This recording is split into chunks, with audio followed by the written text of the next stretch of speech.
Pinabasa ko pa rin ang lumang usapan, mga salitang nawalan na ng kahulugan. Dati tayong magkalapit tulad ng umaga, ngayon tila napakalayo mo na.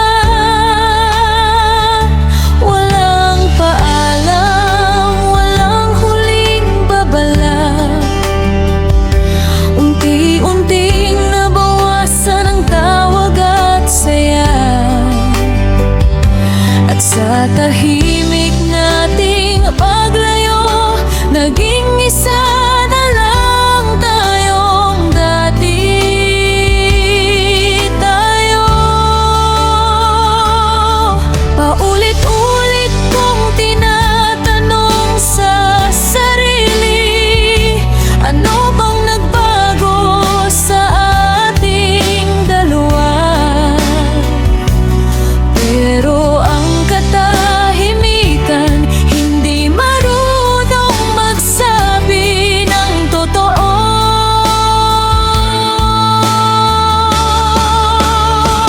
May mga taong umaalis nang hindi nagpapaalam, parang bituing unti-unting nawawala sa dilim. Walang sigawan, walang pusong nadurog, mga alaala lang na hindi mabura.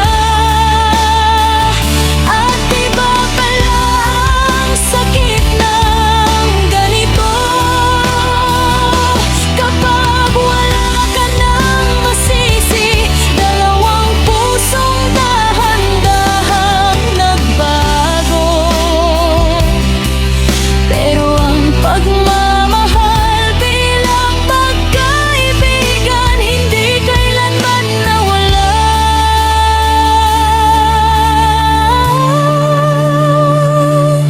Naririnig ko pa rin ang boses mo sa gitna ng ingay.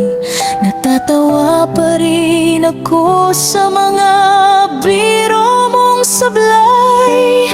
Ang hirap isipin na ang dating mahalaga ay unti-unti na lang nawawala.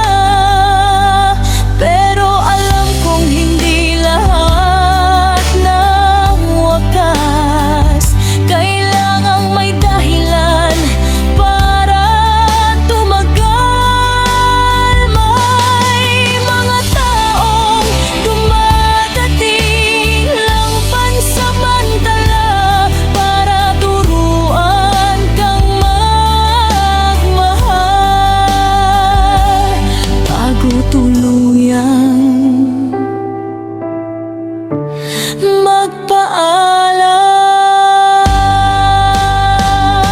Kaya titigilan ko ng paghawak sa anino, hindi ko na hahabulin ang matagal nang lumipad. Magpapasalamat ako sa mga bituin na minsang ibinigay ka sa buhay ko.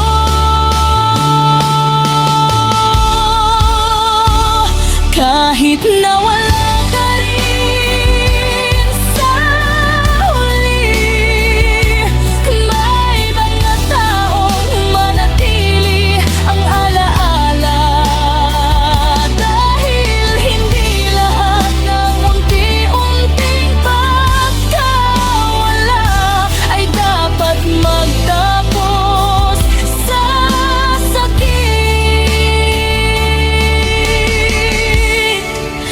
Ikaw ang dati kong pahinga, ngayon isa ka na lang.